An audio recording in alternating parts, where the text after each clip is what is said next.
السلام عليكم ورحمة الله وبركاته. الحمد لله رب العالمين، والصلاة والسلام على سيد المرسلين إمام المتقين وعلى آله الطيبين وصحابه الطاهرين ومن تبعهم بإحسان إلى يوم الدين.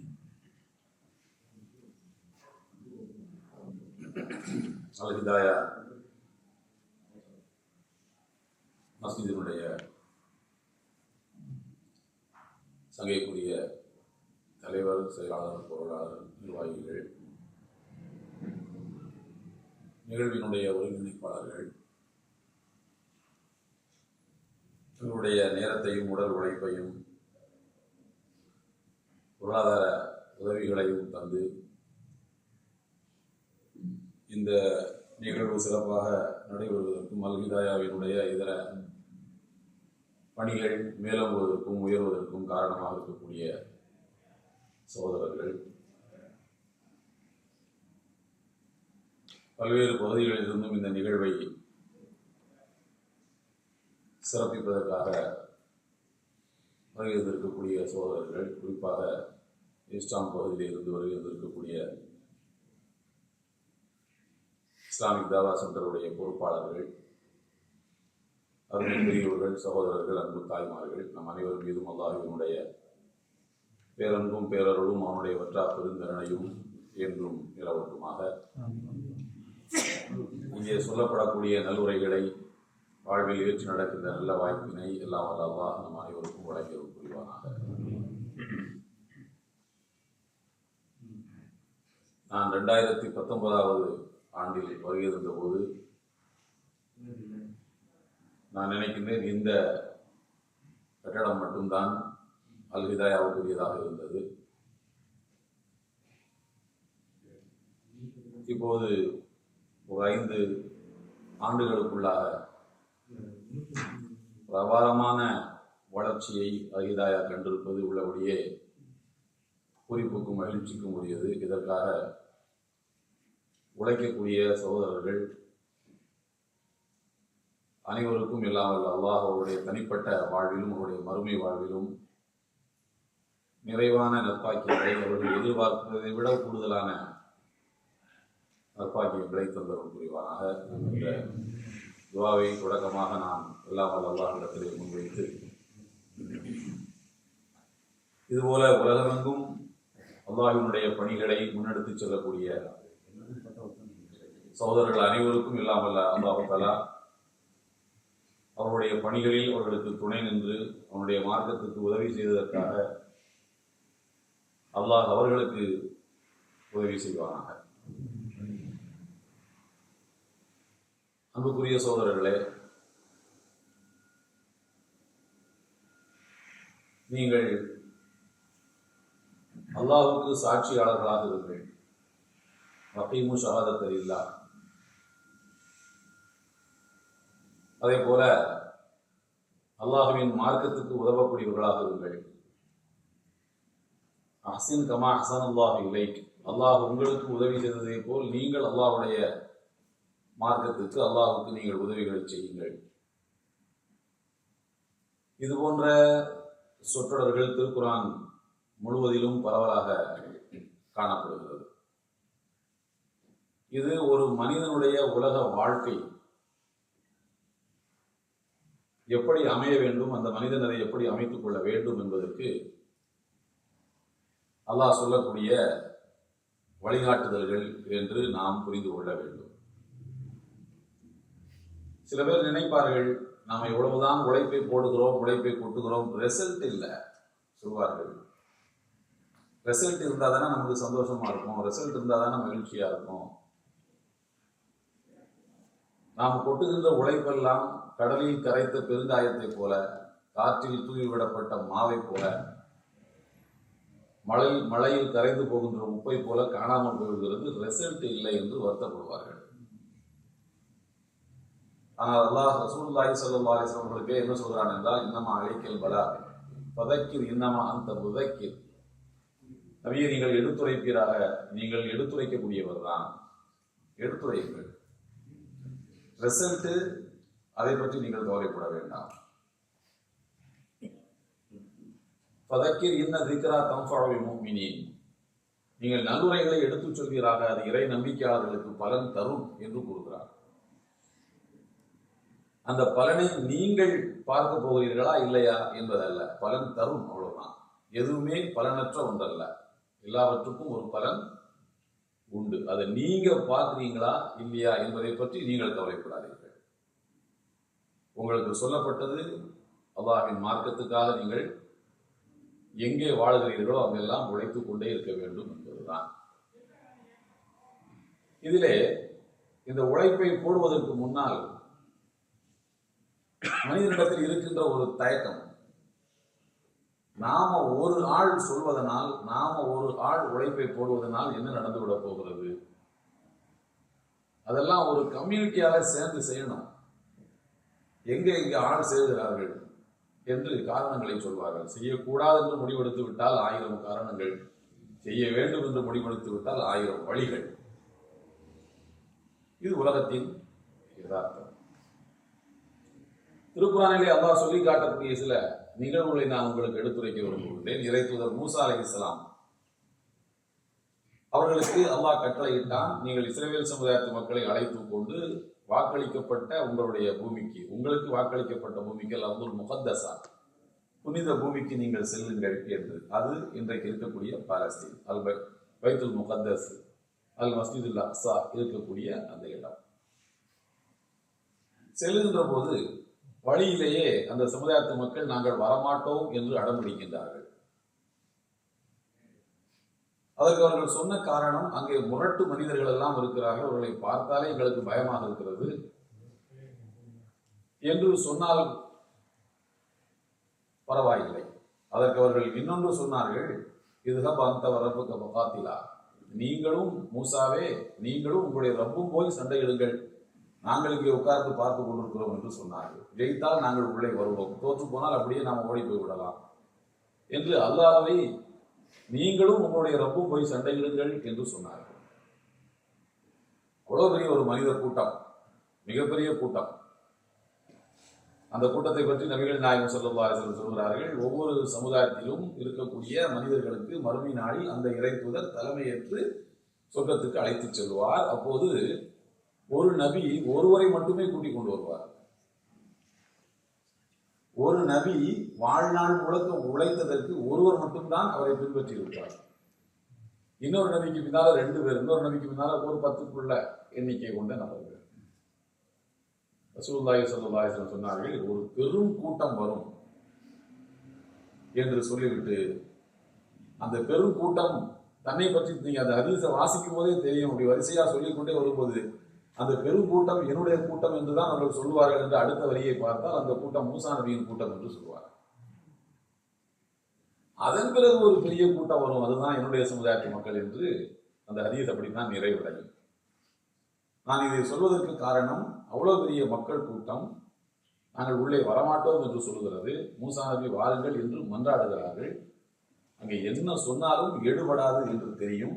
ஆனால் அல்லாஹ் கூறுகிறான் 5வது அத்தியாயத்தில் சூரா அல் மாயிதாவில், வகால ரஜுலானி மினல் லதீன யகாஃபூன அன்அம அல்லாஹு அலைஹிமா, அல்லாஹ் யாருக்கு அருள் புரிந்தானோ அப்படிப்பட்ட 2 நபர்கள், இறைவனுடைய அருளை பெற்ற 2 நபர்கள், 5வது அத்தியாயத்தில் 23வது வசனம் சொன்னார்கள், நீங்கள் போய் சண்டையிடுங்களப்பா, ஒரு இறைத்தூதர் கூப்பிடுகிறார் அல்லவா, வாருங்கள் போவோம் என்று சொன்னார். ஆனால் முடிவு என்ன ஆயிற்று? யாரும் அதை கேட்கவில்லை. அதனால் அந்த மக்கள் தீ என்கிற தீவில் தட்டழிந்து கொண்டிருந்தார்கள் 40 ஆண்டுகளுக்கு என்று அல்லாஹ் சொல்கிறார். அந்த 2 நபர்கள் ஒரு சப்போர்ட்டாக, மூசா நபியினுடைய கருத்தை வலியுறுத்தக்கூடியவர்களாக, வாங்க போய் சண்டையிடுவோம் என்று கூப்பிட்டார்கள். அந்த மனிதர் 2 விஷயம் கவனிக்க வேண்டும் இந்த ஆயத்தில், 5வது அத்தியாயத்தில் 23வது வசனத்துல. முதலாவது, அந்த 2 பேரும் யார் என்று அல்லாஹ் பெயரை சொல்லவில்லை. மாறாக அதை அல்லாஹ் சொல்கிறான், ஒரு இறை தூதரை அந்த சமுதாயத்து மக்களுக்கு நாம் அனுப்பி வைத்தோம், பிறகு இன்னொருவரை அனுப்பி வைத்தோம். முதல்ல 2 தூதர்களை அனுப்பி வைத்தோம், மூன்றாவது ஒருவரை அவர்களுக்கு இறை தூதராக அனுப்பி அவர்களுக்கு நாம் வலிமை சேர்த்தோம். அந்த 2 இறை தூதரும் சொல்றது உண்மைதான், நீங்கள் ஏற்றுக்கொள்ளுங்கள் என்று சொல்லுகின்ற மூன்றாவது ஒரு தூதரை அனுப்பி வைத்தோம். அந்த 3 தூதர்கள் சொல்வதையும் அந்த மக்கள் கேட்கவில்லை. அல்லாஹ் சொல்றான், வஜாஅ ரஜுலும் மின் அக்ஸல் மதீனதி வஜாஅ மின் அக்ஸல் மதீனதி ரஜுலி யஸ்ஆ قال يا قوم اتبعوا المرسلين اتبعوا من لا يسألكم أجرا وهم مهتدون. ஒரு தொலைதூர ஊரிலே இருந்து ஒரு மனிதர் வந்தார், வந்து சொன்னார், மக்களே இந்த இறை தூதர்களை நீங்கள் பின்பற்றக்கூடாதா என்று கேட்டார் என்று அல்லாஹ் சொல்றார். 3 இறை தூதர்கள் சொல்லியும் கேட்காத அந்த மக்களுக்கு நாம சொல்லி என்ன ஆகிவிடப் போகிறது என்று அவர் சும்மா இருக்கவில்லை. இவருக்கு தெரிகிறது நாம சொல்லணும், கேட்கிறான் கேட்கல அது 2வது விஷயம், நாம சொல்ல வேண்டும் என்று அவர் நினைத்தார். அதனால் அல்லாஹ் அவரை திருக்குர்ஆனில் சொல்கிறான், وجاء من أقصى المدينة رجل يسعى قال يا قوم اتبعوا المرسلين. இறை தூதர்களை பின்பற்றுங்கள் என்று அவர் சொன்னார். இவர் சொல்லுக்கு எந்த வேலையும் அந்த மக்கள் கொடுக்கவில்லை. இதற்கு ஸ்பெஷலான எந்த எஃபெக்டும் அந்த மக்கள்கிட்ட இல்லை. ஆனாலும் அப்படி சொன்னார் என்று அல்லாஹ் சொல்றார். இவர் ஒரு யார், அவர் பெயர் என்ன, அவர் பெயர் அல்லாஹ் சொல்லவில்லை. நீங்கள் எந்த பெயருக்குரியவராகவும் இருங்கள், எந்த நிலத்தில் பிறந்தவர்களாகவும் இருங்கள், யாராகவும் நீங்கள் இருங்கள், வாழுகிற ஊரில் உண்மையின் பக்கம் நில்லுங்கள், நியாயத்தின் பக்கம் நில்லுங்கள், உண்மைக்கு சாட்சியாளர்களாக இருங்கள். அல்லாஹ்வின் மார்க்கத்தை நிலைநாட்டுவதற்கு உங்களுடைய சொற்களை, உங்களுடைய உழைப்பை, நேரத்தை, பணத்தை தாருங்கள். இறை தூதர் மூசா நபி உங்களுக்கு தெரியும், ஃபிரௌன் என்கின்ற அறியப்பட்ட உலகத்தினுடைய பெரும் கொடுங்கோலன். அவனுக்கு முன்னால் நின்று அல்லாஹ்வின் மார்க்கத்தை சொல்கிறார்கள். விடுவானா அவன்? ஆண்டாண்டு காலமாக மக்களை அடிமைப்படுத்தி அதிலே சுகம் கண்டு அவருடைய உழைப்பில் வாழ்ந்து கொண்டிருந்த ஒரு வம்சாவளி மன்னன் அவன். உனக்கு யாரும் இங்கே அடிமை இல்லை, நீயும் சேர்ந்துதான் அல்லாஹ்வுக்கு அடிமை என்று நான் சொன்ன அந்த தத்துவம் அவனுக்கு அவனுடைய சிம்மாசனத்தின் கீழ் வைக்கப்பட்ட வேட்டு, அது வெடி, அது அவனுக்கு நன்றாக புரிந்தது. மூசா நபியை எப்படியாவது இந்த மக்களுக்கு எதிரானவர் என்று காட்டிவிட வேண்டும் என்று அவன் முயற்சித்தான். அவன் அந்த மக்கள் எல்லாம் தன்னுடைய யாருமே தன்னுடைய முன்னோர்கள் மேல அன்புள்ளவர்களாகத்தான் இருப்பார்கள். பாப்பா அம்மான்னு சொன்னா, தாத்தா பாட்டின்னு சொன்னா அறியாம ஒரு பாசம் பொத்துக்கொண்டு வரும். யாராக இருந்தாலும் அவருடைய வாழ்க்கை வரலாற்றை தெரிந்து கொள்ள முயல்வோம்.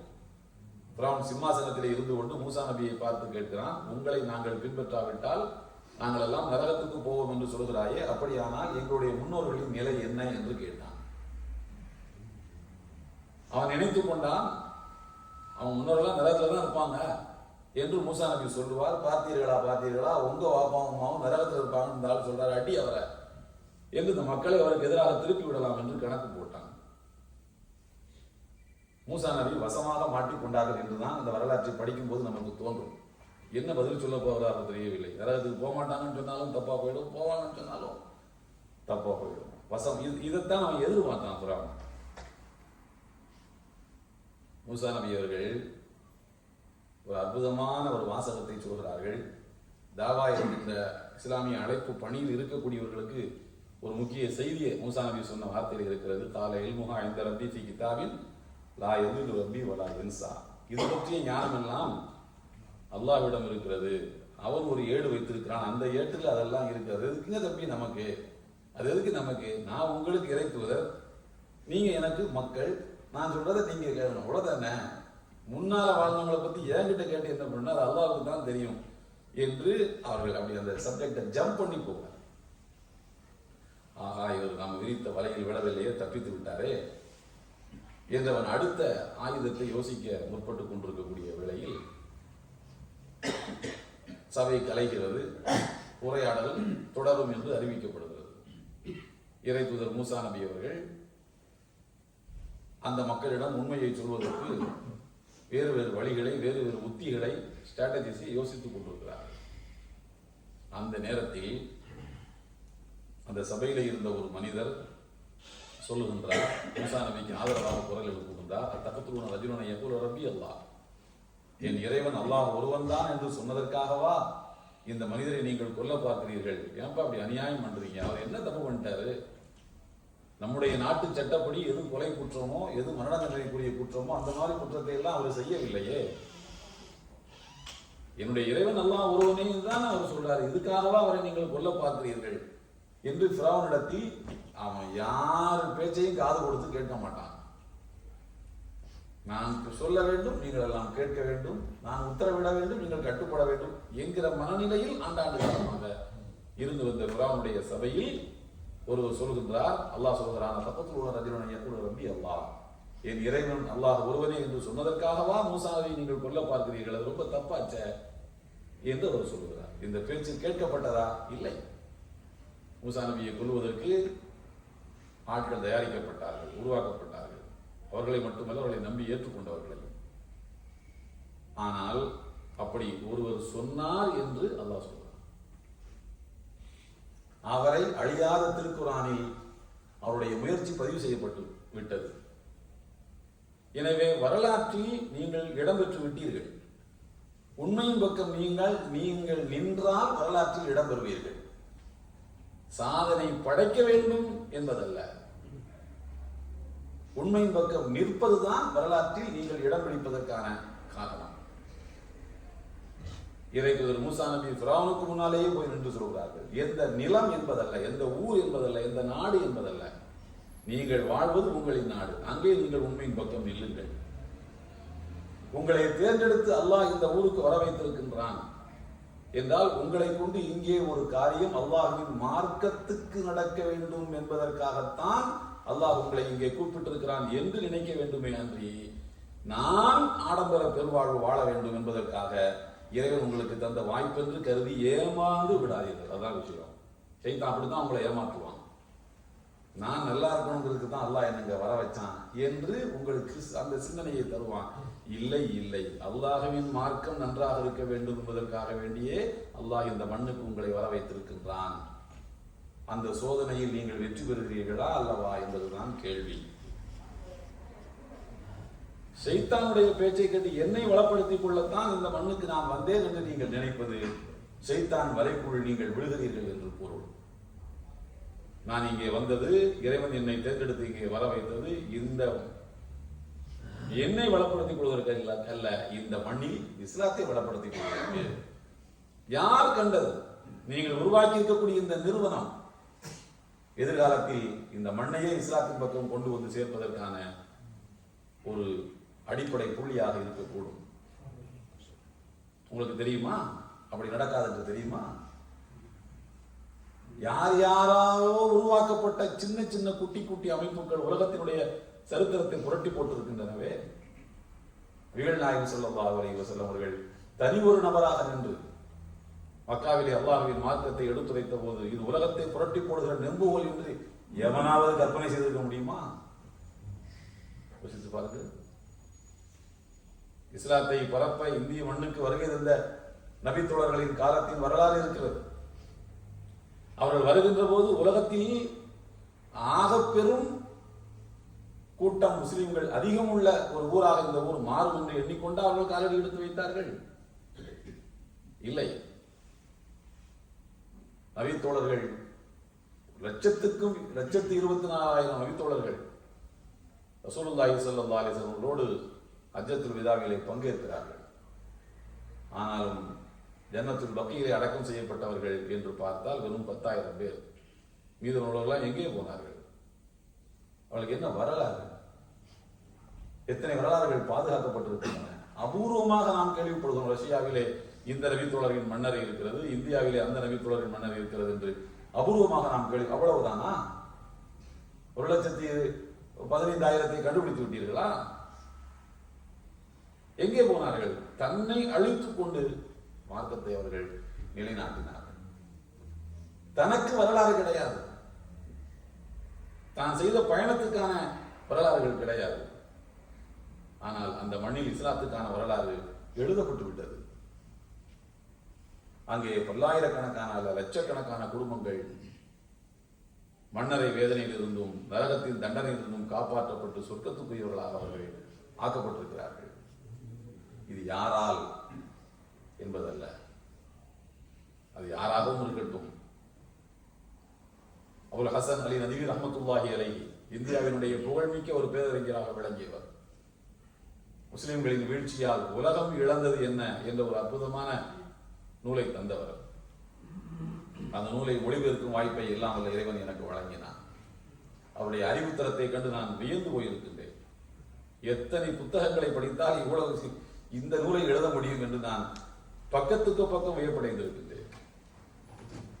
அபுல் ஹசன் அலி நதவி ரஹ்மத்துல்லாஹியுடைய வாழ்க்கை வரலாற்று குறிப்பில் தர்தாவையும் அவருடைய நூலை எழுதியிருக்கின்றார். இன்னும் சில நூல் எழுதப்பட்டிருக்கின்றன. அவருடைய வாழ்க்கை வரலாற்று நூல்கள் கிட்டத்தட்ட நான் 900 பக்கங்கள் நானே வாசித்திருக்கிறேன் அரபு மொழி. இந்தியாவில் இஸ்லாத்திற்கு பெரும் சோதனைகள் வந்த நேரத்தில் மக்களை திரட்டி களங்கண்டவர் அவர்.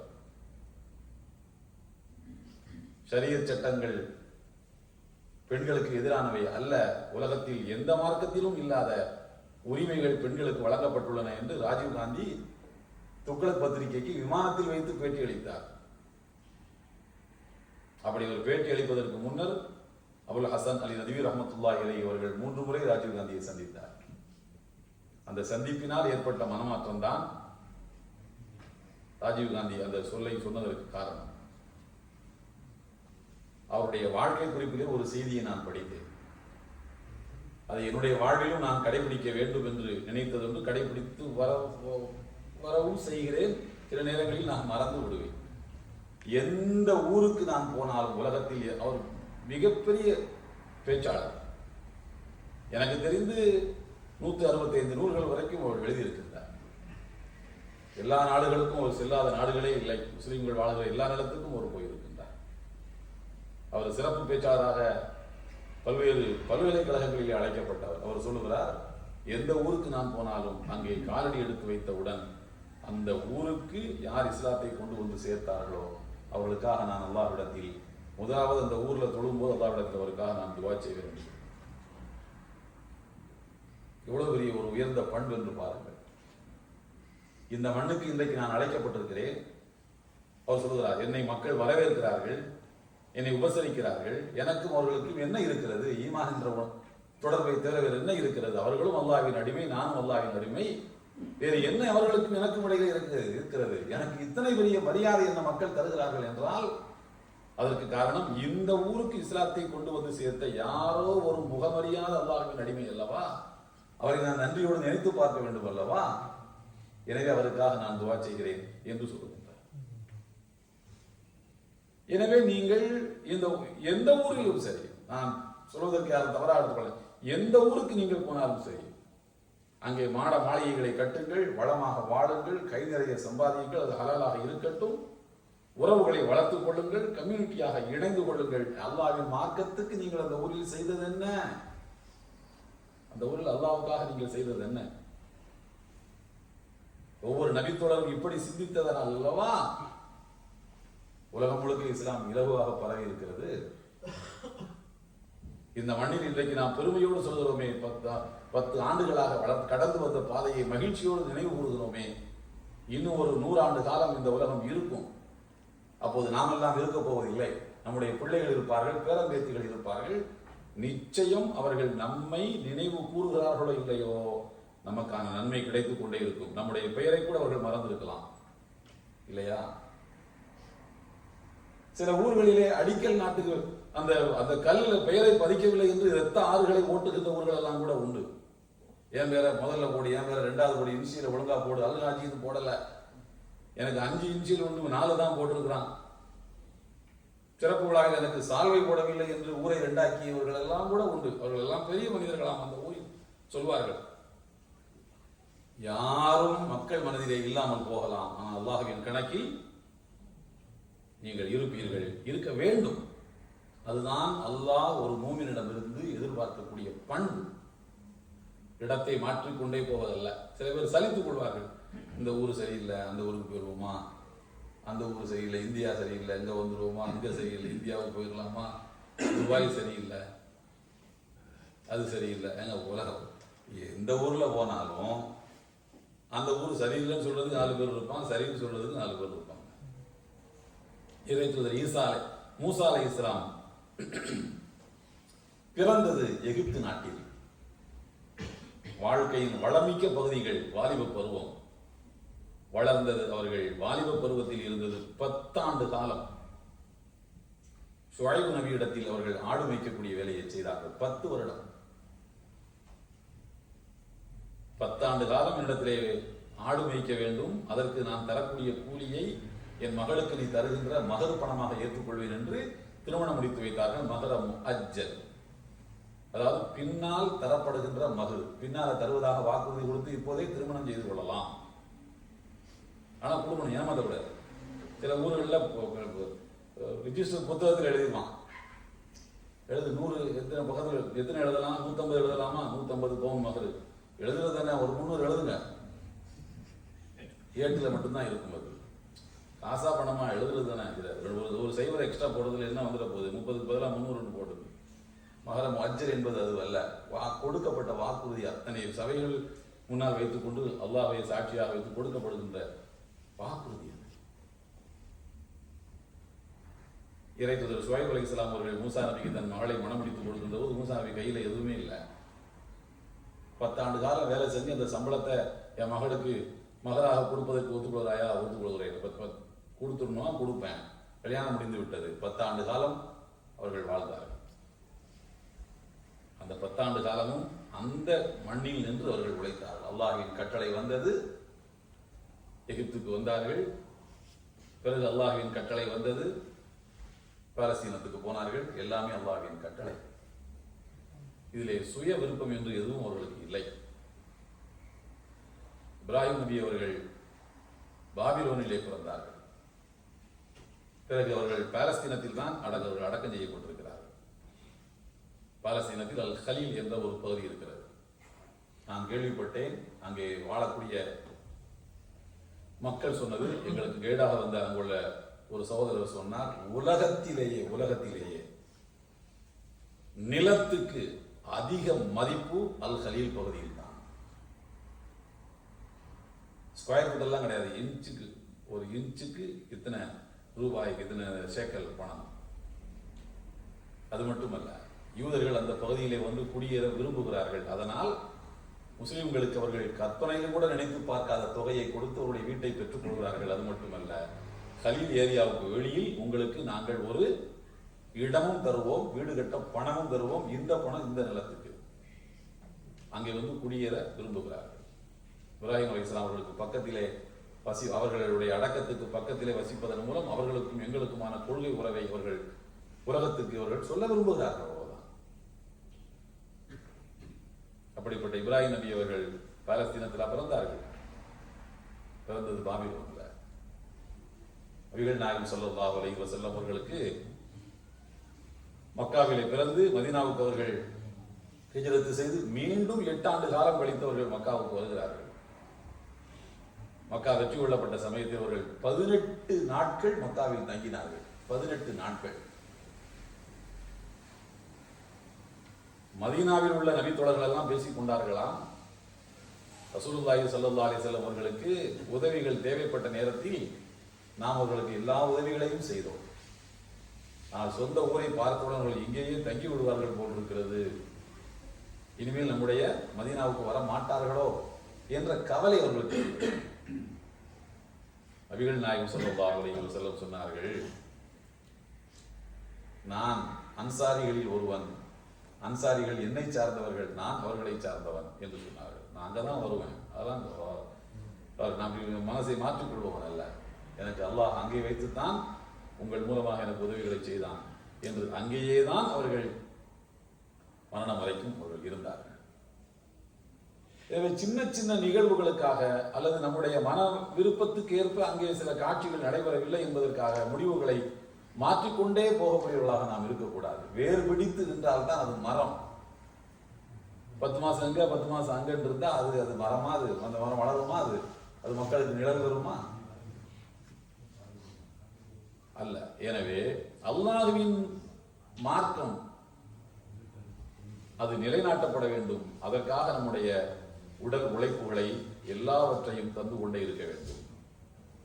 எனக்கு சில பேர் இப்படி, எனக்கு அல்லாஹ் இதை தந்தா நான் இதை அல்லாஹ்வுக்கு கொடுப்பேன், பிசினஸ் பேசுவார்கள். அல்லாஹ் எதை தந்தாலும் தராவிட்டாலும் நீங்கள் அல்லாஹ்வுக்கு எதையாவது ஒன்றை கொடுத்து கொண்டே இருக்க வேண்டும்.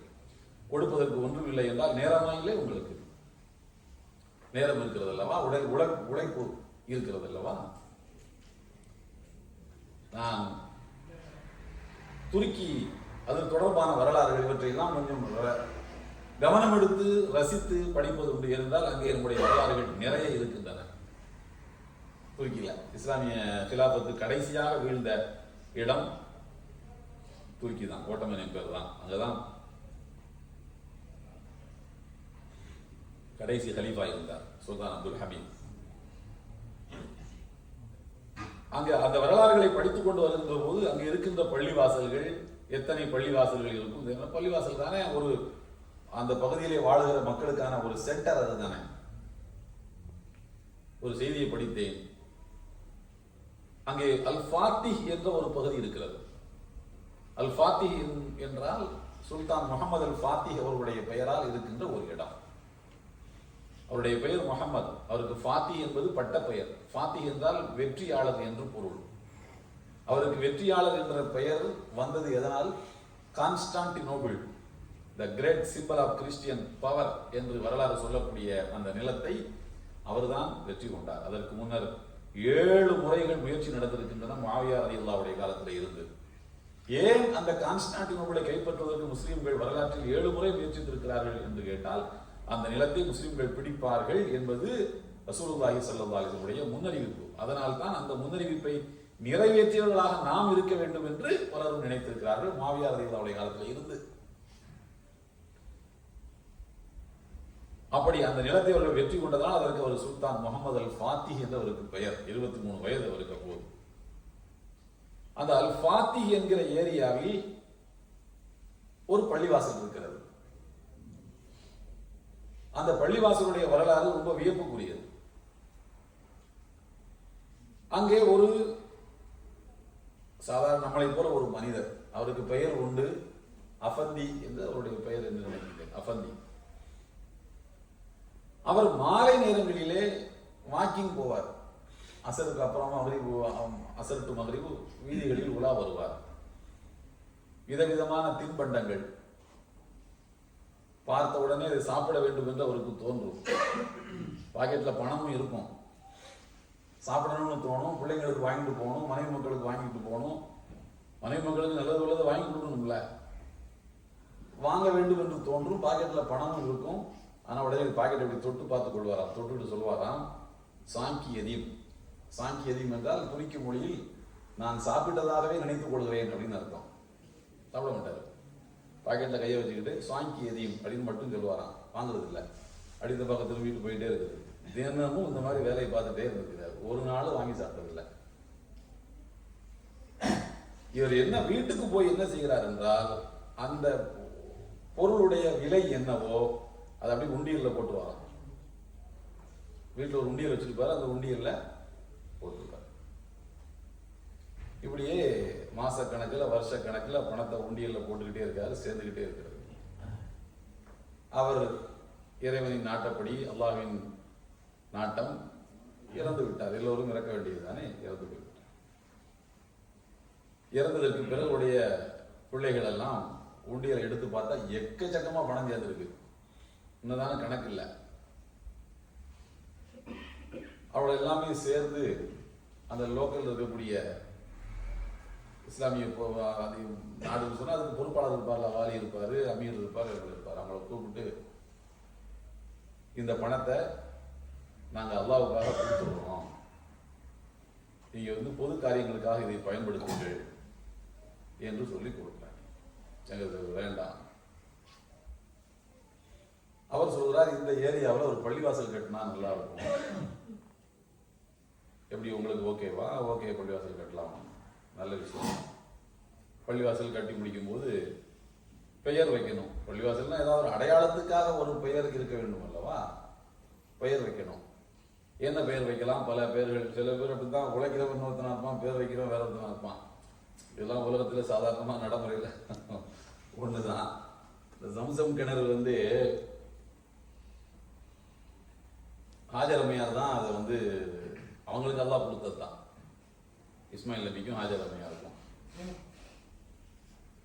ஒரு குறிப்பிட்ட காலத்துக்கு அப்புறமாக அப்துல் முத்தலிப் வந்து அதை தோண்டி எடுக்கிறார். தோண்டி எடுத்து அதை செப்பனிட்டு ஒழுங்குபடுத்தி மக்கள் பயன்பாட்டுக்கு ஒப்படைக்கக்கூடிய நேரத்தில் அந்த ஊரில் உள்ள பெரிய மனுஷன்லாம் இந்த ஜம்ஜம் கிணத்துக்கு நான் தலைவர், இவர் செக்ரட்டரி, அவர் பொருளாளர்னு அவனா கமிட்டி போட்டுட்டு இருக்கான். இவர் கூப்பிட்டு சொன்னாரா, இந்த சேட்டையெல்லாம் பண்ணக்கூடாது, இது வந்து அல்லாஹ் எனக்கு அறிவித்து நான் தோணுனது, உங்களுக்கு இதில் எந்த பங்கும் இல்லை, எல்லாருக்கும் எடுத்து பருகலாம், ஆனால் ஆதிக்கம் செலுத்துறதுக்கு யாருக்கும் நான் ரைட்ஸ் கொடுக்க மாட்டேன். இது உலகத்தில் இயல்பு. அது சாதாரணமாக வளர்ந்து வர்ற வரைக்கும் முடிஞ்ச அளவுக்கு தடுத்துலாம் பார்ப்பாங்க. எல்லாத்தையும் தாண்டி நீங்கள் கொண்டு வந்து தூக்கி நிற்பாட்டீங்கடா, அது வந்து நான் போகும்போது டெய்லி இந்த பக்கமாக போகும்போது நான் திரும்பி பார்ப்பேன் அந்த பில்டிங்கை, அதனால எனக்கு அதுலேயும் எனக்கும் ஒரு பங்கு இருக்குது. அதில் நான் தான் டெய்லி அதை பார்த்துருக்கேன்ல, எல்லாம் கதைகளை சொல்லுவாங்க. அப்போ பள்ளிவாசல் அவருடைய பணத்தில் சாப்பிடாமல் சேகரித்து வைத்திருந்த ஆசைகளை அடக்கி சேர்த்து வைத்திருந்த அந்த பணத்தில் ஒரு பள்ளிவாசல் கட்டப்படுகிறது. அந்த பள்ளிவாசலுக்கு என்ன பெயர் வைக்கலாம் என்று முடிவெடுக்கின்ற போது அந்த குடும்பத்தினர் எல்லாம் சொன்னார்களாம், மஸ்ஜித் சாங்கி எதீம் என்று அதற்கு பெயர் சூட்டுங்கள். என்னவென்றால் சாப்பிட்டதாக நினைத்து கொண்டேன் பள்ளிவாசல். அதுக்கு பேரே என்ன பேருன்னா சாப்பிட்டதாக நினைத்து கொண்டேன் பள்ளிவாசல். நீங்க ஒண்ணு இல்லை, நீங்க வந்து கூகுளில் போய் செக் பண்ணாலே வந்துடும். நீங்க சாங்கி எதீம் அரபியில பார்த்தது தான், நீங்க ஆங்கிலத்தில் வேணாலும் நீங்க தட்டி பார்த்துக்கோங்க. சாங்கி எதீம் துருக்கி மொழிக்கு வந்து லிபி எழுத்து வடிவம் கிடையாது. துருக்கி மொழிக்கு வந்து எழுத்து வடிவம் கிடையாது. கிலாபத்தில் இருக்கும் போதெல்லாம் அரபி எழுத்து வடிவம் தான் இருந்தது. இப்போ ஆங்கிலத்தில் போட்டால் கூட அது வரலாம். சாங்கி எதீம், மஸ்ஜித் சாங்கி எதீம் டைப் பண்ணி பாருங்க, வந்துடும். படத்தோட வரும். அல்பாத்தி ஏரியாவில் இருக்கு. அவர் இப்படியெல்லாம் நினைக்கவில்லை. இந்த பணத்தை வச்சு பள்ளிவாசல் கட்ட வேண்டும் என்று அவர் நினைக்கவில்லை. ஆனால் இதில் ஒரு பெரிய செய்தி இருக்கிறது என்னவென்றால், தினந்தோறும் ஆசையை அடக்குவது எவ்வளவு பெரிய விஷயம் தெரியுமா? அது கண்ணுக்கு கவர்ச்சியான உணவை உண்ணாமல் ஒரு மனிதன் நஃப்ஸ அடக்குறதுன்னு லேசான விஷயம் நினைச்சிட்டீங்களா? இப்படிலாம் ஒன்று நினைச்சோம்னா அடிச்சு பிடிச்சி எடுத்து வெளிநாடு. எனக்கு தெரிஞ்ச ஒரு நண்பர், அவருக்கு சாதாரணமாக நான் அவரை சொல்லிக்கிட்டு இருந்தேன், அவர் ஒரு பெரிய திரைப்பட நடிகருடைய பையன், இஸ்லாத்துக்கு வந்தவர், அல்லாஹ் அவருக்கு நிலைப்படுத்தி வைக்கட்டும். அவரோட உரையாடி கொண்டு போது சொன்னேன், பிரதர் நீங்கள் வந்து ஜிகிர் தண்டா சாப்பிட்ருக்கீங்களா? மதுரையில் ஜிகிர் தண்டா எப்படி தெரியுமா தயாரிப்பான்னு சொல்லும் போதே அவருக்கு மூடு வந்துருச்சு. ஜிகிர் தண்டா சாப்பிட்டே ஆகணும். நீங்கள் நம்ப மாட்டீங்க, மறுநாளே மதுரைக்கு ஃப்ளைட்டில் டிக்கெட் போட்டு போய் ஜிகிர் தண்டா சாப்பிட்டுட்டு அடுத்த ஃப்ளைட்டை பிடிச்சி மெட்ராஸ் பண்ணார். நடந்த உண்மை, நான் அதுக்கு சாட்சி. நீ ஏன் இதை கண்டு இவ்வளவு அதிர்ச்சி அடைகிறீங்க? நாங்க நாடு கடந்தெல்லாம் போய் சாப்பிட்டுருக்கேன் நீங்க நினைக்கிறது. இது டொமஸ்டிக் பிளைட்ல போறதை பத்தி சாதனை மாதிரி காட்டிட்டீங்க. நாங்கள் நாடு கடந்தெல்லாம் போயிருக்கோம். நஃப்ஸ அடக்குவது என்பது அவ்வளவு எளிதான விஷயம் அல்ல. அது பாவமும் கிடையாது. ஹலாலா இருந்தா, உங்களுக்கு வாய்ப்பு வசதி இருந்தா அதை நீங்க வந்து சாப்பிடுங்க, அனுபவிங்க. குல் மன் ஹர்ரம ஸீனத்துல்லாஹி அல்லதி அக்ரஜ லிஇபாதிஹி வத்தய்யிபாத்தி மினர் ரிஸ்க். அல்லாஹ் உங்களுக்கு இந்த உலகத்தில் வழங்கிய அலங்காரங்களையும் தூய உணவுகளையும் அல்லாஹ் அனுமதித்திருக்க அதை ஹராமாக்குபவன் யார்? யார் யார் ஹராம்னு சொல்ல முடியும்? நான் சொல்லிட்டேன் ஹலாலு, என்ஜாய். அல்லாஹ் சொல்றான். வறட்சியான மார்க்கம் கிடையாது இந்த மார்க்கம். அதுக்கு சொல்றேன் உங்களுக்கு, வறட்சியான மார்க்கம் அல்ல. வேதாந்தத்தை மட்டுமே தன் உள்ளடக்கமாக கொண்ட மார்க்கம் அல்ல. ரொம்ப யதார்த்தமான ஒரு மார்க்கம் இஸ்லாம். ரொம்ப யதார்த்தமானது. இப்போ மஸ்ஜித் சாங்கி எதீம் என்று அந்த பள்ளிவாசலுக்கு பெயர் சூட்டப்பட்டு இன்றைக்கு அது கம்பீரமாக இப்போதும் தொழுகை அங்கே நடைபெற்றுக் கொண்டிருக்கிறது. நான் உங்களுக்கு சொல்ல வருவது என்னவென்றால், இப்படி ஏதாவது ஒன்று உங்கள் பெயரால் இந்த உலகத்தில் இருக்க வேண்டும். அது உங்கள் பெயராக இருக்க வேண்டும் என்பதல்ல, அது உங்கள் உணர்வாகவாவது இருக்க வேண்டும். பெயர்ல என்னங்க இருக்கு? பெயர்ல என்ன இருக்கு? பெயர்ல ஒண்ணுமே கிடையாது. அபூபக்கர் சித்திக் ரலியல்லாஹு அன்ஹுடைய பெயர் என்ன? யாருக்காவது தெரியுமா? அபூ ஹுரைரா ரலியல்லாஹு தஆலா அவர்களுக்கு பெற்றோர் வைத்த பெயர் என்ன, யாருக்காவது தெரியுமா? பெயரில் என்ன இருக்கிறது? அல்லாஹ் அருள்மறையாம் திருக்குர்ஆனில் எத்தனை நபித்தோழர்களின் பெயரை சொல்லிவிட்டான். இல்லையே, ஒருவரின் பெயரை கூட சொல்லவில்லை. ஒரே ஒரு நபர் ஸைத் ரலியல்லாஹு தஆலா ரசூலுல்லாஹி ஸல்லல்லாஹு அலைஹி வஸல்லம் வளர்ப்பு பிள்ளையாக ஏற்றெடுக்கப்பட்டவர் ஸைத் இப்னு ஹாரிஸா. பின்னர் சகோதரர் என்று அவர் அறிவிக்கப்பட்டார். அவருடைய பெயர் மட்டும்தான் இருக்கு. நீங்கள் ஒரு கணக்கு போட்டு பாருங்கள். அபூபக்கர் சித்திக் ரலியல்லாஹு தஆலா அவர்களுடைய பெயர் தான் திருக்குர்ஆனில் சொல்லப்படுவதற்கு மற்ற எல்லோரையும் விட தகுதி வாய்ந்த ஒரு பெயர் என்று தனிப்பட்ட முறையில் நானும் நினைக்கிறேன். மற்ற அறிஞர்களும் அதை ஒப்புக்கொள்வார்கள். அவர்களை விட ரசூலுல்லாஹ்வுக்கு பெரிய ஒத்துழைப்பாக இருந்தவர்கள் யாராவது நீங்கள் காட்டிவிட முடியுமா? ஆனால் பெயர் இல்லை. பெயர்ல என்ன இருக்கு? பெயர்ல ஒண்ணுமே இல்லை. உழைப்பு, நேரம், அந்த தியாகம். ரசூலுல்லாஹி ஸல்லல்லாஹு அலைஹி வஸல்லம் தௌர் குகையில இருந்தார்களே, அல்லாஹ் தோழர் என்று தானே சொல்கிறான். ஏனப்பா இப்படி தன் இறைவனே அல்லாஹுதான் என்னுடைய இறைவன் என்று சொன்ன ஒருவரை ஏனப்பா இப்படி கொல்ல பார்க்கிறீர்கள் என்று ஒரு மனிதர் அந்த ஃபிரௌனுடைய அரசவையிலே அப்படி அமைதியாக ஃபிரௌனுடைய பேச்சை எல்லாரும் கைகட்டி வாய்ப்புத்தி அமைதியாக கேட்டுக் கொண்டிருக்கும் போது, இது தப்பு, இதுக்காக ஒருவரை கொல்லக்கூடாது என்று அந்த சபையில் தனித்த ஒரு குரல் முழங்கியது. அவர் பேர் யாருக்கா தெரியுமா? பேர்ல என்ன இருக்கு? அல்லாஹ் சொல்லிவிட்டான், அவர் ஒருத்தர் சொன்னாருன்னு சொல்லிட்டான். அதுதான் அவரை சொர்க்கத்துக்கு கொண்டு செல்லும். உங்கள் பேர் எதுவாகவும் இருக்கலாம். சூரா யாசீனிலே சொல்லப்பட்டிருக்கிறது, வஜாஅ மின் அக்ஸல் மதீனத்தி ரஜுலி யஸ்ஆ, ஒரு மனிதர் என்றுதான் அல்லாஹ் சொல்றான், பேரை சொல்லல. பாலஸ்தீனத்துக்குள் நீங்கள் சென்று அந்த கொடுங்கோல்களை அகற்றுங்கள், அதற்கு மூசா நபிக்கு ஒத்துழைப்பு கொடுங்கள் என்று சொன்னவர் 2 நபர்கள் என்று அல்லாஹ் சொல்கிறான். அவர்கள் இருவரும் இறைவனுடைய அருளை பெற்றவர்கள். அன்அமல்லாஹு அலைஹிமா, பெயர் சொல்லவில்லை. பெயர்ல ஒண்ணுமே இல்லை. உங்கள் பணிகள் தான் நின்று பேசும் அல்லாஹ்விடத்தில். எனவே எப்போதும் காலம் தாழ்ந்து போய்விடவில்லை. நம்முடைய மனங்களில் ஆதிக்கம் செலுத்தக்கூடியதாக நம்முடைய மார்க்கம் எந்த பூமிக்கு போனாலும் அல்லாஹ்வின் மார்க்கத்தை நாம் இழக்கப் போவதில்லை. அது அது அது உண்மை. அது ஒரு காலம் அதை செய்ய போவதில்லை. இன்றைக்கும் கூட பாலஸ்தீனத்திலும் உலகின் இதர பகுதிகளிலும் நம்முடைய சொந்த நாட்டிலும் கொடுமைகள் இழைக்கப்பட்ட போதிலும் கூட அடிகளையும் உதைகளையும் வாங்கிக் கொண்டு அவர்கள் ஷிர்கின் வார்த்தைகளை சொல்ல யாரும் தயாரில்லை. அத்தனை கொடுமைகளை தாங்கிக் கொண்டாலும் ஷிர்கின் வார்த்தைகளை சொல்வதற்கு யாரும் தயாரில்லை. அப்படித்தானே? யாராவது சொல்லுவாங்களா? அப்படி புத்தகத்தா போறதுக்கு அதுக்கு விருப்பம் இருக்க முடியுமா? இல்லை, யாரும் சொல்ல தயார். ஆனால் அல்லாஹ்வுடைய மார்க்கத்துக்கு நாம் இது போன்ற பணிகள் எதிரிகளின் உள்ளத்தை அசைத்து பார்க்கலாம். ஆனால் நம்முடைய சமுதாயத்துக்கும் நம்முடைய மறுமைக்குமான தேடல் என்பது, அதற்கு வயது வரம்பு என்பது கிடையாது. எப்போதும் நீங்கள் அல்லாஹ்வுடைய மார்க்கத்துக்கான பணிகளை செய்து கொண்டே இருக்க வேண்டும். ஹஸரத் அபூபக்கர் சித்திக் ரலியல்லாஹு தஆலா அவர்கள் ஆட்சி பொறுப்புக்கு வந்தபோது அவருடைய வயது 61. ரசூலுல்லாஹி ஸல்லல்லாஹு அலைஹி வஸல்லம் அவர்களுக்கு எத்தனை வயது? ரசூலுல்லாஹ்வுக்கு எத்தனை வயது? அவர்களுக்கு சொல்லுங்க. ரசூலுல்லாஹ்வுக்கு மொத்தமா அவங்களுக்கு வயசு என்ன? 63. அதுல யாரும் சந்தேகம் ஒன்றும் இல்லையா? 63. பிறை கணக்குல தான் 63. ஆங்கில கணக்குப்படி ரசூலுல்லாஹ்வுக்கு வயசு 61 தான். நாமெல்லாம் வயசு கணக்கு பண்ணிட்டு இருக்கோம்ல. இந்த கணக்குப்படி ரசூலுல்லாஹ்வுக்கு வயது எத்தனை? 61 தான். ஆங்கில கணக்குப்படி 61 தான். அவர்கள் ரசூலுல்லாஹி ஸல்லல்லாஹு அலைஹி வஸல்லம் 2 வயசு வித்தியாசம் அபூபக்கர் சித்திக் அவர்களுக்கும் ரசூலுல்லாஹ்வுக்கும். அப்போ ஆட்சி பொறுப்பை அபூபக்கர் சித்திக் அவர்கள் ஏற்றுக்கொள்ளும் போது வயது 61. ஜகாத்தை தரமாட்டோம் என்று ஒரு கும்பல் மறுக்கிறது. அவர்கள் என்ன சொன்னார்கள்? நான் பயத்து சுத்தீனுவான ஹை, நான் உயிரோடு இருக்கும் போது மார்க்கத்தின் கடமைகளில் ஒன்றை செய்ய மாட்டேன் என்று மக்கள் மறுப்பதா என்று நான் இந்த மக்களுக்கு எதிராக யுத்தம் நடத்துவேன் என்று சொன்னார்கள். டாக்டர் கிப்பன் போன்ற வரலாற்று ஆசிரியர்கள் குறிப்பிடுகிறார்கள், ஒரு அரசு தன்னுடைய சொந்த குடிமக்களுக்கு எதிராக யுத்தம் நடத்தியது என்றால் உலக வரலாற்றில் அபூபக்கர் சித்திக் அவர்கள் தான். தன்னுடைய சொந்த மக்களுக்கு எதிராக யுத்தம் நடத்துகிறார்கள். இதற்காக ஏழைகளின் நலனை பாதுகாப்பதற்காக, தரமறுத்த செல்வந்தர்களுக்கு எதிராக யுத்தம் நடத்தியது. இந்த முடிவை அவர்கள் எடுக்கும்போது வயது 61. உமர் ரலியல்லாஹு தஆலா அன்ஹு போன்றவர்கள் சொன்னார்களாம், இவ்வளவு முரட்டுத்தனமாக முடிவுகளை எடுக்காதீர்கள், ரசூலுல்லாஹ் நம்ம கூட இல்லை, இப்போ அல்லாஹ்விடம் சென்றடைந்து விட்டார்கள், கொஞ்சம் பொறுமையாக இருங்கள் என்று. அபூபக்கர் சித்திக் ரலியல்லாஹு அன்ஹு சொன்னார்கள், ஜப்பாருன் ஃபில் ஜாஹிலியத்தி வ ஹவ்வாருன் ஃபில் இஸ்லாம். இஸ்லாத்தை ஏற்றுக்கொள்வதற்கு முன்னர் இருந்த வீரமெல்லாம் இப்போ எங்க போச்சு? உண்மையான ஒரு வீரன் தன்னுடைய வீரத்தை இஸ்லாத்துக்கு அல்லவா தர வேண்டும்.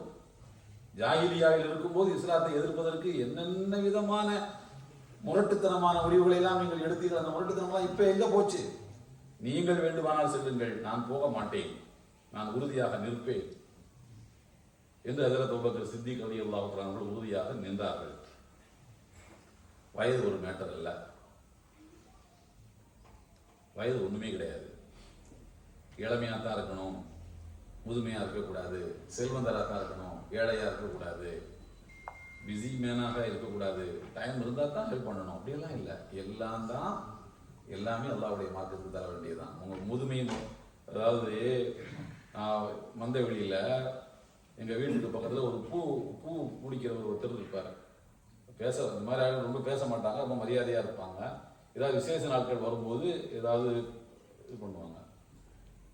அப்போ ஒருத்தர் பூவை எடுத்து கூடையில் வச்சு பூவை இப்படி பின்னி வேக வேகமாக கட்டுவார், இந்த மாலையாத்து கொடுப்பார். ஒரு பூ எடுத்து மோந்துட்டு மல்லிகைப்பூ அந்த தட்டிலே போட்டுட்டேன். கேஷுவலாக பேசிக்கிட்டு, எனக்கு தப்புன்னு நினச்சி தான் நான் செய்யலை. சாதாரண நமக்கு என்ன தெரியும், அது அந்த சாங்கியங்கள் ஐதீகங்கள் எதுவும் நமக்கு தெரியாது. மோந்துட்டு போட்டேன். அப்படியே தேடி கண்டுபிடிச்சி அந்த பூ எடுத்து தூர போட்டேன். அந்த கரெக்டாக அந்த பூவை எடுத்து பாய் அப்படின்ட்டு பதறி எடுத்து தூர போட்டேன். நான் ஏதோ ஒரு பெரு தெய்வ குத்தமாக போச்சு கொண்டிருக்கேன்றா, இது என்னப்பா விஷயம்?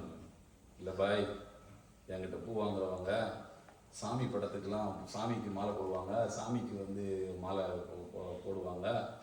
அதில் ஒரு ஐதீகம் இருக்குது, ஒரு நம்பிக்கை இருக்குது. என்னென்னா, எதை ஒரு மனிதன் அனுபவிச்சிருக்கானோ அதை சாமிக்கு கொடுக்கக்கூடாது, சாமிக்கு கொடுக்குறது ஃப்ரெஷ்ஷாக இருக்கணும்.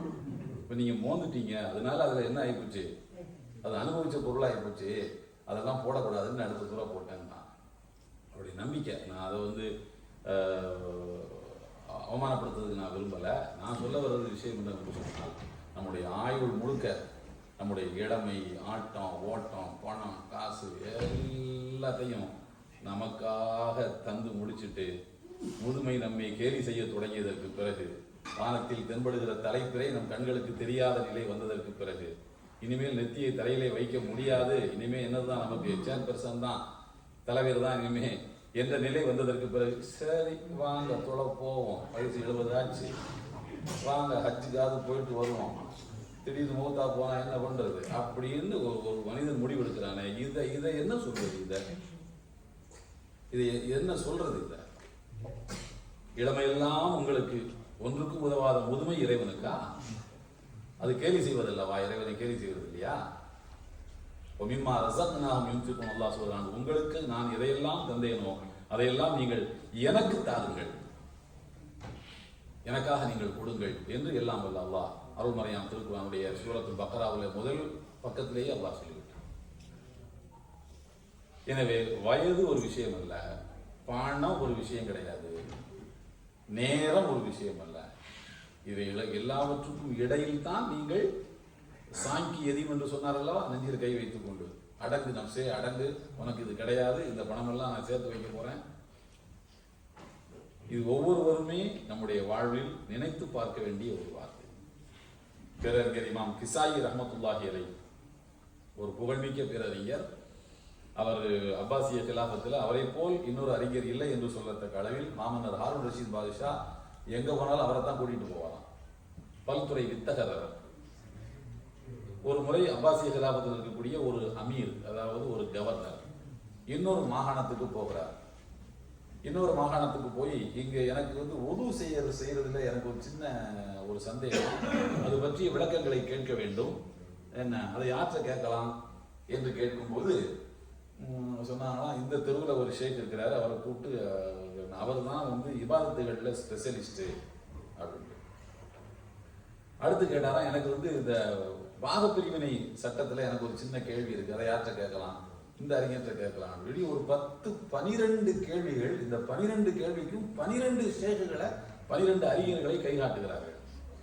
இப்போ சொன்னாரா, என்னையா இது, நம்ம வந்து மெடிக்கல்ல வச்சிருப்போம்ல, பல்லுக்கு ஒன்று, கண்ணுக்கு ஒன்று, மூக்குக்கு ஒன்று, வாய்க்கு ஒன்று, இங்கே போகிற பக்கம் பார்த்தா மேல் பல்லுக்கு ஒரு ஆள், கீழ் பல்லுக்கு ஒரு ஸ்பெஷலிஸ்ட்டு, இப்போ ஒவ்வொரு பல்லுக்கும் ஒரு ஸ்பெஷலிஸ்ட் வரலாம், நமக்கு தெரியாது, விஞ்ஞானம் வளர்ச்சி அடையலாம்.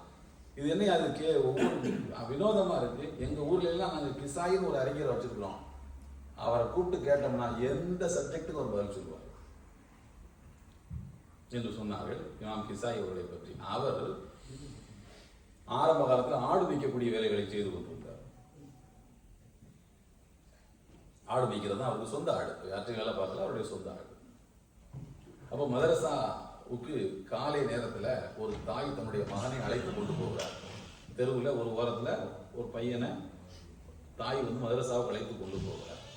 இன்னொரு ஓரத்தில் இமாம் கிசாயி ஒரு 30-40 ஆடுகளை மேய்ச்சிக்கிட்டு அப்படியே போயிட்டு இருக்கிறாரு. அந்த பையன், எந்த பையன் தான் மதரசாவுக்கு விரும்பி வருவான்? நம்ம ஆர்வம் ஊட்டணும், சொல்லிக் கொடுக்கணும், எல்லாம் சொன்னா தான் வருவாங்க. அப்படி கூட்டி கொண்டு போகும்போது அந்த பையன் வரமாட்டான் நடம் பிடிக்கிறான். அந்த தாய் சொன்னாங்கன்னா அந்த பையன்கிட்ட, மகனே இங்கே பாருப்பா, மதரசாவுக்கு இப்போ வரல, ஒழுங்கா ஓதலைன்னு சொன்னா இவரை மாதிரி நீ ஆடுதான் மேய்க்கணும் அப்படின்னு அவரை காட்டியிருக்காங்க. இமாம் கிசாயியை காட்டியிருக்காங்க. அந்த நேரத்தில் அவருக்கு ஒரு ஸ்பார்க், ஆஹா, வாழ்க்கையில ஏமாந்து போனவன், தோத்து போனவனுக்கு அல்லவா நம்ம உதாரணமா ஆயிட்டோம், இது நல்லது இல்லையான்னு சொல்லி வீட்டுக்கே போறான். அப்படியே 30-40 ஆடுகளை போய் சந்தையில வித்துட்டு காசு எடுத்துக்கிட்டு அப்படியே புறப்பட்டு அரபு நாட்டு பக்கமா போய் மக்கா ஹிஜாஸ் மாகாணம்லாம் போய் அரபு மொழியை நன்றாக கற்றறிந்து உலக புகழ் பெற்ற ஒரு மாமேதியாக மாறிவிட்டார். இந்த சம்பவம் அவருடைய வாழ்க்கையில நடக்கும்போது அவருக்கு வயசு 40 வயசுல தான் இது நடக்குது. 40 வயது என்பது எல்லாரும் என்ன 40 வயசுல அப்பா சரி இனிமே நம்ம ஊர்ல போய் செட்டில் ஆயிடுவோமா? வயசு 40 ஆயிடுச்சு, கண்ணு இந்த ஓரமா வெள்ள முடியெல்லாம் வருது அப்படின்னு சொல்லி சில பேர் மௌத்துக்கு தயாராகிடுறாங்க. 40 வயசுல தான் ரசூலுல்லாஹி ஸல்லல்லாஹு அலைஹி வஸல்லம் இறைத்தூதராக ஆக்கப்பட்டார்கள். அதன் பிறகுதான் உலகம் புதியதொரு மறுமலர்ச்சியை சந்தித்தது இல்லையா? உலகத்துக்கே அறிவு வெளிச்சம் பாய்ச்சப்பட்டது நபிகள் நாயகம் ஸல்லல்லாஹு அலைஹி வஸல்லம் அவர்களுக்கு 40வது வயது ஆன போதுதான். 43 வயது வரையிலும் அவர்களுக்கு வெளியிலே பிரச்சாரம் செய்ய வேண்டாம், இண்டிவிஜுவல் தாவா தான் நீங்க செய்ய வேண்டும் என்று அல்லாஹ் கட்டளையிட்டு விட்டான். 43வது வயது முடிஞ்சு வரக்கூடிய நேரத்தில் தான் அவர்களுக்கு வெளியிலே சொல்ல வேண்டும் என்று அல்லாஹ் கட்டளையிட்டான். 53 வயது வரையிலும் நித்தம் சித்திரவதைகள், விதவிதமான கொடுமைகள், அவச்சொற்கள், பழிச்சொற்கள், சூனியக்காரர்கள், பைத்தியக்காரர்கள், அப்படி இப்படி எல்லாம் பேசினாங்க. விரக்தி அடைந்து விட்டார்களா? இல்லை. 53 வயது வரைக்கும் வாழ்க்கையினுடைய விவரம் தெரிந்த நாளிலிருந்து 53 வயது வரைக்கும் வறுமை, பசி, கெட்ட வார்த்தைகள், டிஸ்கிரைப் பண்ற மாதிரியான வார்த்தைகளை எல்லாம் கேட்டு கேட்டு வளர்ந்த ஒரு மனிதனுடைய நிலையை நீங்கள் கற்பனை செய்து பாருங்கள். நம்ம வாழ்க்கையில அல்லாஹ் பாதுகாக்கணும். நம்ம வாழ்க்கையில இப்படி ஒரு காட்சி நடந்துருந்தா என்ன ஆயிருக்கும் நம்முடைய நிலைமை? 53 வயசு என்ன ஆகுது? உலகம் இப்படி ஆகி போச்சு, இப்படியா? அவ்வளவுதான், சுருண்டு விழுந்து விடுவோம். 53 வயதுக்கு பிறகு வாழ்க்கையிலே ஒரு மறுமலர்ச்சி. அவர்கள் வாழ்க்கையில் அல்ல, உலக சமுதாயத்தின் வாழ்க்கையில் ஒரு மறுமலர்ச்சி. 53 வயதுல இருந்து மரணம் அடைய வரைக்கும் சும்மா விட்டுட்டாங்களா? அபுல் ஹசன் அலி நத்வி ரஹ்மத்துல்லாஹி அலைஹிவுடைய கணக்கின்படி இந்த அவர்களுடைய கடைசி 8 ஆண்டு காலத்தில், ரசூலுல்லாஹ்வுடைய கடைசி 8 ஆண்டு காலத்தில் 55வது வயசுக்கு மேல இருந்து 83 யுத்தங்களை அவர்கள் சந்தித்திருக்கிறார்கள். 83 சிறிய குழு மோதல்கள், பெரிய சண்டைகள், எல்லாவற்றையும் கணக்கு பார்த்தால் என்ன அது 53 வயதுக்கு மேலே ஒரு மறுமலர்ச்சிக்கான தொடக்கம் நடக்கிறது. இன்னைக்கு நம்ம வயசு 53 ஆகிவிட்டது என்று சொன்னால் நிர்வாக எங்க ஊருக்கு போயிடலாமா, அங்க போய் செட்டில் ஆகலாமா, ஒரு வீட்டை கட்டிடலாமா யோசிக்கிறோம். போதும் அல்லாஹ்வுக்காக நம்ம நிறைய உழைச்சிட்டோம், பாடுபட்டோம். 53 வயசுல அப்படியா உழைச்சிட்டீங்க? அப்படியா உங்களை கொண்டு பெரிய மறுமலர்ச்சி தான் வந்துருச்சா? உலகத்துல சாதனையை படைச்சிட்டீங்க, சொர்க்கத்துல ஒரு வீடு கட்டுற அளவுக்கு உங்களுக்கு நன்மையை சேர்த்தாச்சுன்னு தைரியம் வருதா? அது எப்படி வரும் உங்களுக்கு? 53 வயதில் தான் உலக மறுமலர்ச்சிக்கான விதைகள் ஊற்றப்பட்டன. அல்லாமா இப்னு ஜௌசி ரஹ்மத்துல்லாஹ் ஒரு கணக்கின்படி அவர்கள் 800க்கும் மேற்பட்ட நூல்களை எழுதியாக, ஒரு சின்னதும் பெருசுமான நூல்கள். அல்லாமா இப்னு ஜௌசி அவர்கள் ஒன்று சொன்னால் அவர்களுக்கு வியப்பாக இருக்கும். அவர்கள் திருக்குரானை ஓதக்கூடிய 10 விதமான கிராத் முறைகளை தன்னுடைய 80வது வயதில் கற்றுக்கொண்டார்கள். 80வது வயசுல கற்றுக்கொண்டார்கள். 80 வயது என்பது மாணவனுக்கு கற்றுக்கொள்ள வேண்டும் என்று நினைத்து விட்டால் 80 வயது என்பது 8 வயது அளவுக்கு கூட இல்லை. எனவே வயது ஒரு விஷயம் அல்ல. ஊர்களில் இந்த மாதிரி பழக்கம் உண்டு. அதாவது நாங்கள் என்ன சொல்லுவோம்னா, மசாஜ் அந்த பாட்டு வேண்டாம், நாங்கள் ஒரு ஆளை செட் பண்ணியிருக்கோம் கூட்டத்தில். இந்த மாதிரி வாட்ச் பல ஊர்களில் இருக்காது. நாங்கள் சப்ஜெக்டில் ரொம்ப இன்வால்வ் ஆகி இந்த மாதிரி கேட்டுக்கிட்டு இருந்தால் சப்ஜெக்ட் இன்வால்வ் ஆகும். அங்கே ஒரு ஆள் வெத்தில போடுறது, இந்த ஒரு ஆள் குடி குடிக்கிறது. அது ஒரு ஊரில் வந்து நாங்கள் பேசிக்கிட்டு இருக்கோம். ஊருக்கு எல்லாம் கேட்காதீங்க, அந்த ஊருக்கு அங்கே இருந்தாலும் இருப்பீங்க. பேசிக்கிட்டு இருக்கும்போது ஒருத்தர் வந்து வெத்தில அடிக்கிறாரு, நட்டக்கு நட்டக்கு சத்தம் வருது. இன்னொருத்தர் வந்து அந்த ஊரில் சாதாரணம் சாப்பிட்டு முடிக்கிறது. அந்த டைலாக் சொன்னால் நமக்கு எந்த ஊருன்னு தெரிஞ்சிடும், இருந்தாலும் சொல்லிடுறேன். சாப்பிட்டு டிஃபன் நைட்டுக்கு வந்து டின்னர்லாம் முடிச்சுட்டு தான் அங்கே பயான் வைப்பாங்க. டின்னர் முடிச்சோடனே இந்த இது இருக்குல்ல, ஒரு தாம்பூல தட்டு மாதிரி வச்சு அதில் வெத்தில பாக்கு சுண்ணாம்புலாம் வச்சு இந்த சைடில் வந்து சிகரெட் பாக்கெட் வச்சுருப்பாங்க. ஒரு 3 வகையான சிகரெட் வச்சு, உஸ்தாத் வலிக்கும் தெரிஞ்சு போச்சு எந்த ஊருன்னு, உஸ்தாத் வலிக்கும் அப்படிம்பாங்க. உஸ்தாத் வலிக்காது, வலிக்குதுன்னா இழுக்குதுன்னு அர்த்தம், இழுந்தான்னு அர்த்தம். அவன் இந்த மாதிரி இடங்கள்ல வந்து வெத்தில அடிக்கிறாரு, ஒருத்தர் பீடி சிகரெட் குடிக்கிறாரு. என்னையா இது அக்கிரமமா இருக்கு, பீடி சிகரெட்லாம் குடிக்கிறாங்க பயான்ல, எப்படிங்க அது, எனக்கே ரொம்ப இதாக சங்கடமா இருக்குன்னா அந்த ஆர்கனைசர் ஏற்பாட்டாளர் சொல்றேன். அவர் சொல்றாரு, வெத்தில அடிச்சானா, பீடி சிகரெட் குடிப்பாங்க, வெத்திலையா அடிச்சான், அவன் யார் அதை வெத்தில அடிச்சது? நாங்கள் வெத்தில அடிச்சது கூட பரவாயில்ல, பீடி சிகரெட் அதை பெருசா அது இழுக்கும் உஸ்தாத், அது வலிக்கும் உஸ்தாத், அது வலிக்கும். யார் வெத்தில அடிச்சது? நாளைக்கு நான் கமிட்டி கூட்டம் போட்டு அவனை இது பண்ணேன். சரி, இவருக்கு சப்ஜெக்ட் இவருக்கு புரியல. அது மாதிரி நாங்கள் சொல்லி வச்சிருப்போம். நாங்கள் ஆட்களை செட் பண்ணி நீங்கள் எந்திரிச்சு என்ன செய்யணும், எந்திரிச்சு நிற்கணும் அப்படின்னு டைம் முடிஞ்சு போச்சுன்னு அர்த்தம். சில பேர் தண்ணி கொண்டு வந்து வைப்பாங்க, அப்படி தண்ணி வச்சா போதும் அப்படின்னு. பாண்டிச்சேரியில் ஒரு தடவை போயிருக்கும்போது அந்த ஊரில் பழக்கம் இருந்திருக்கு, எனக்கு தெரியாது. என்ன நான் உற்சாகமாக பேசிகிட்டு இருக்கிறேன். அந்த ஊரில் என்ன பழக்கமா, பேச்சை முடிக்கணும்னு சொன்னால் சால்வை போடுவாங்க பேசிக்கிட்டு இருக்கும்போது. ஒருத்தர் வந்து மைக்கில் வந்து பண்ணி சால்வை போடுறாரு. நான் நினச்சிக்கிட்டு நம்ம பேச்சு நல்லா இருக்கு, அதனாலதான் சால்வை போடுவாங்க அப்படின்னு பேசிக்கிட்டு இருந்தேன். அப்புறம் தான் அந்த மாதிரி சீட்டு கொடுத்தாங்க. சொல்லிக்கலாம்.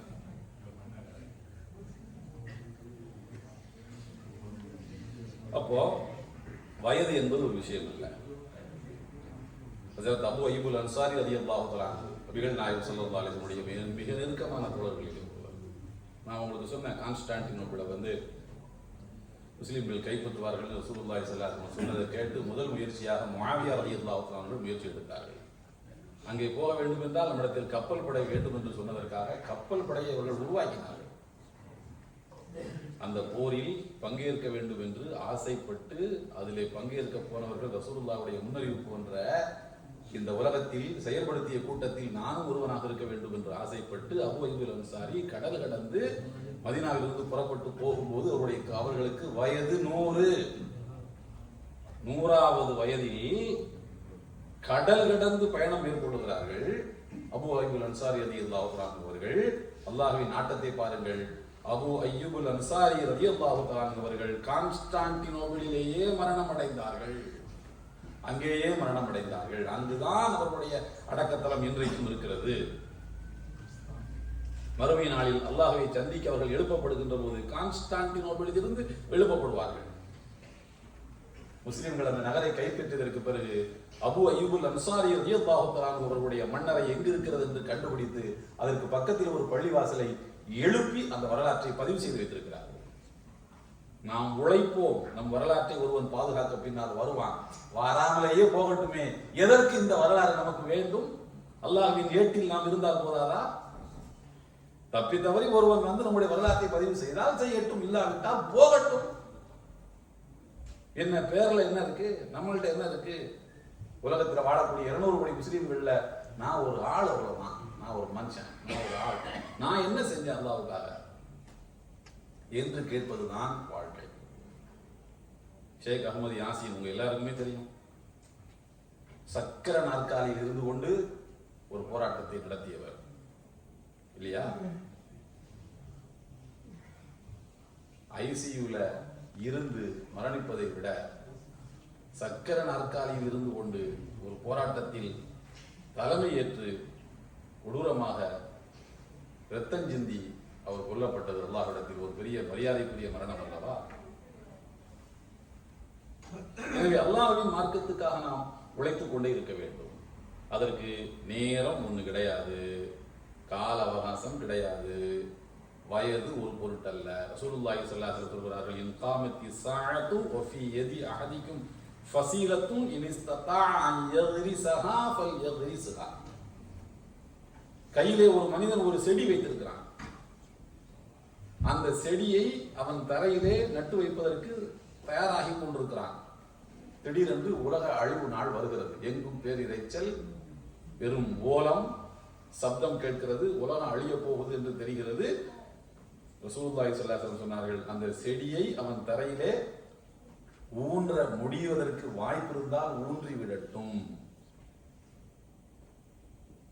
ஊன்றி முடித்து எழுவதற்குள்ளாக உலகம் அழிந்து விட போகிறது.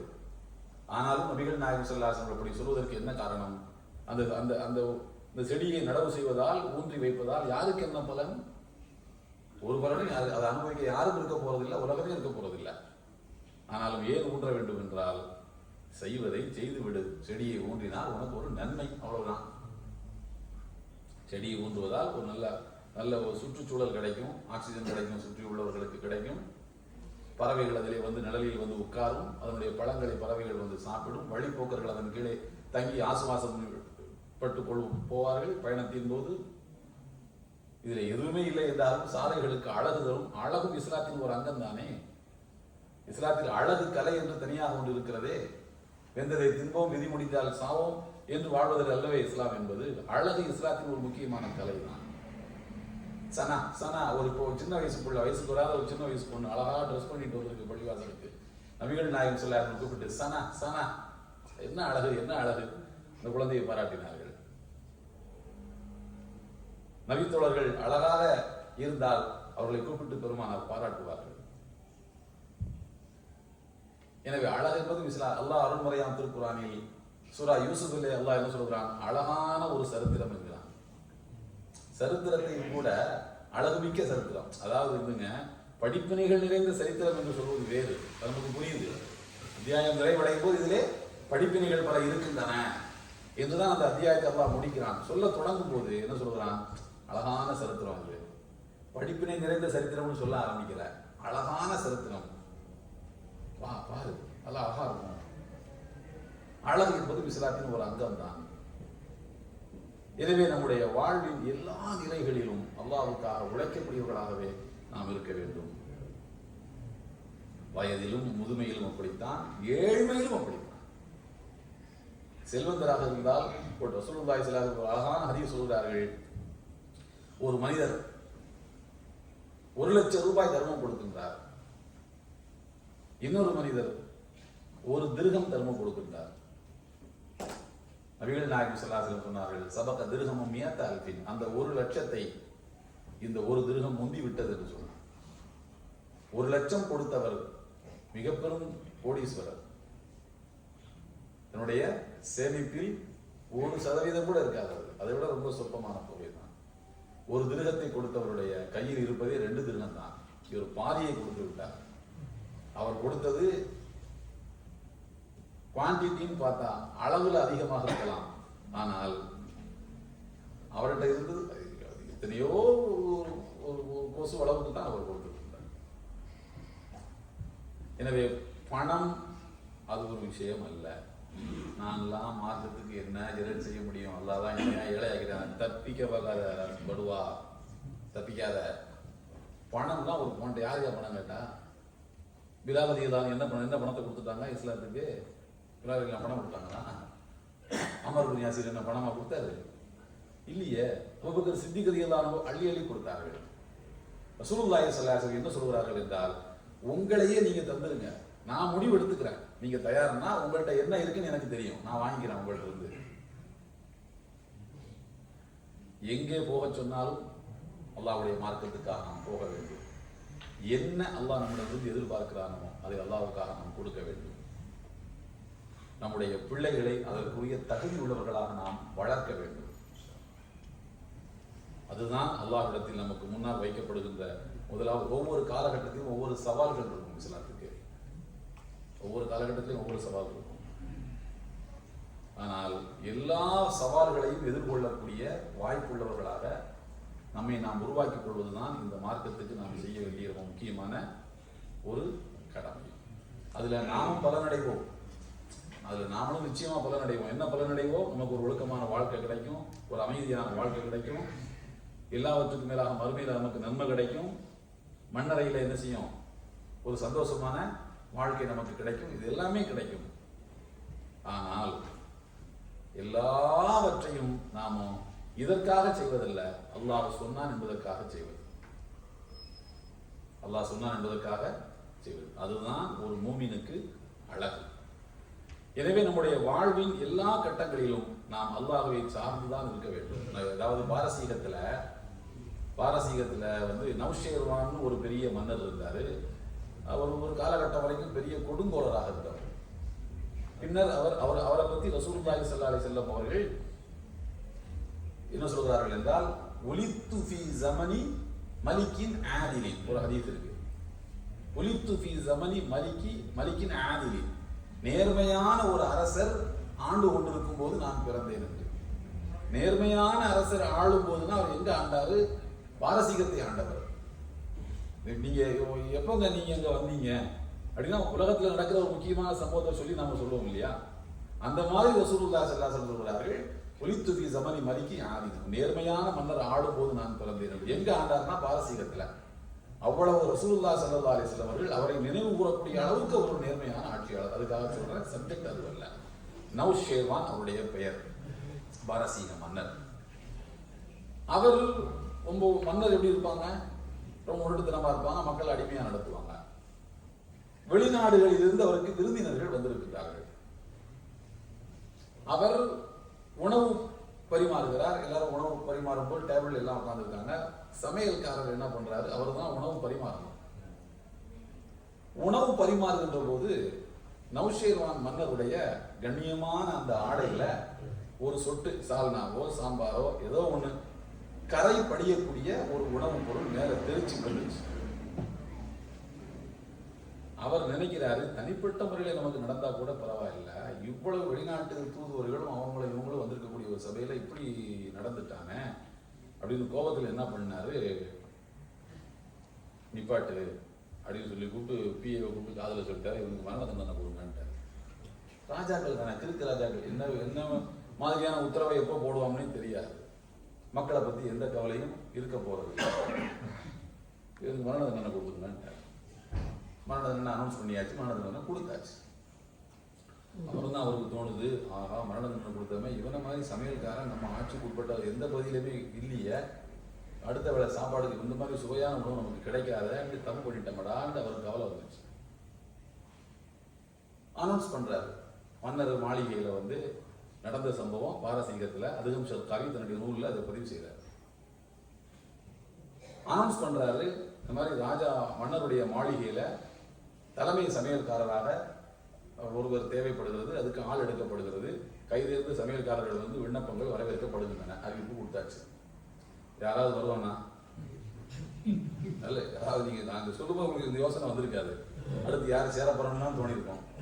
அதாவது வந்துங்க, ஒரு சொட்டு ஒரு திரவ பொருள், ஒரு சாம்பார் மேல விழுந்ததுக்காக மரண தண்டனை கொடுக்கப்பட்டுச்சுன்னா அதுக்கு மேல யார் வருவாங்க? இவன்கிட்ட யாரையா வேலைக்கு போவான்? அறிவிச்சு கொடுத்து பார்த்தாங்க, 2-3 நாள் ஆச்சு, யாருமே வரல.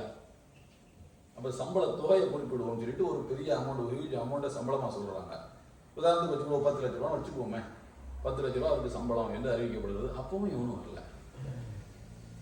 என்னடா இது, யாருமே வராம போய் சுவையா சாப்பிட்டு பழகுனவன், என்னடா இது என்ன பண்றது அப்படின்னு சொல்லிட்டு யோசனை பண்ணி கடைசியா இவன் ஒற்றப்படையை ஊருக்குள்ள அனுப்புறான்.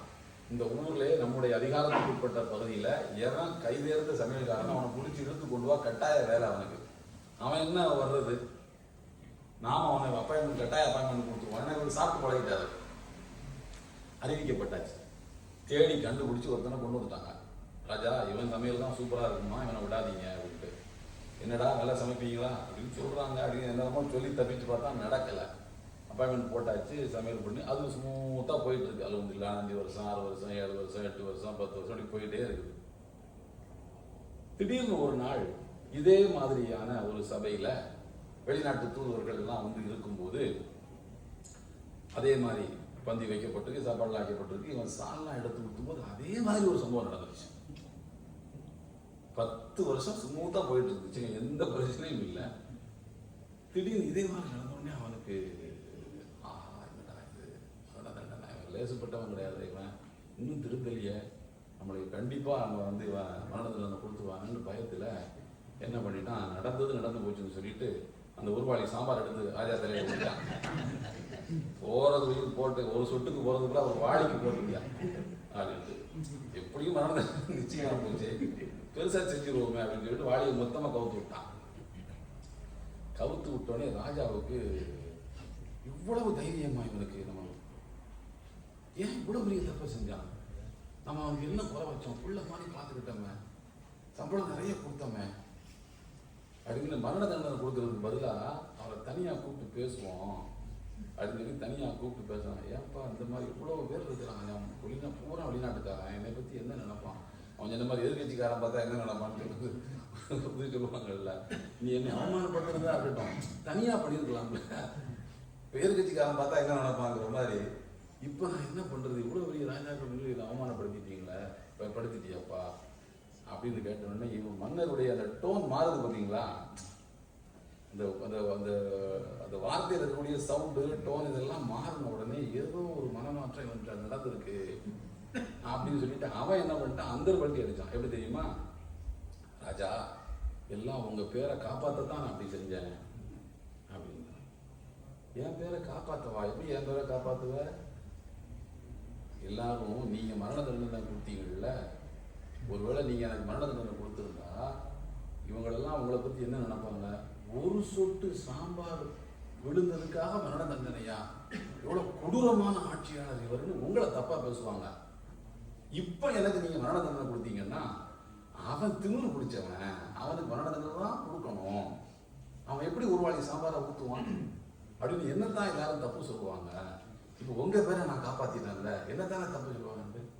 இது என்னடா அது புது ரூட்டா இருக்கு, யாருமே வராத நம்ம புது ரூட்ல டீல் பண்றாங்க அப்படின்னு சொல்ற மாதிரி அவர் என்ன பண்ணிட்டாரு, அப்படியாப்பா என் பேரை காப்பாத்தாவாப்பா நீ வந்து சாம்பார், வேற எதுக்கு, அதுக்கு தான் அப்படின்னு.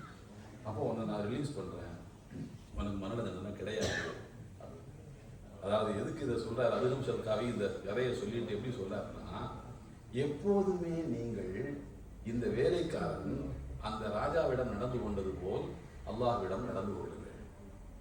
அல்லாஹ்வை சந்தோஷப்படுத்துங்க, அல்லாஹ்வை என்ன செய்யுங்க, சந்தோஷப்படுத்துங்க. மூசா நபி அல்லாஹ்ட்ட துவா செய்யறாரு, சொல்லி முடிச்சுக்கிறார். மூசா நபி அல்லாஹ்ட்ட துவா செய்யறாங்க. 7 துவாக்கள், 7 துவாக்களை அந்த ஒரே இடத்துல உட்காந்து கேட்குறாங்க.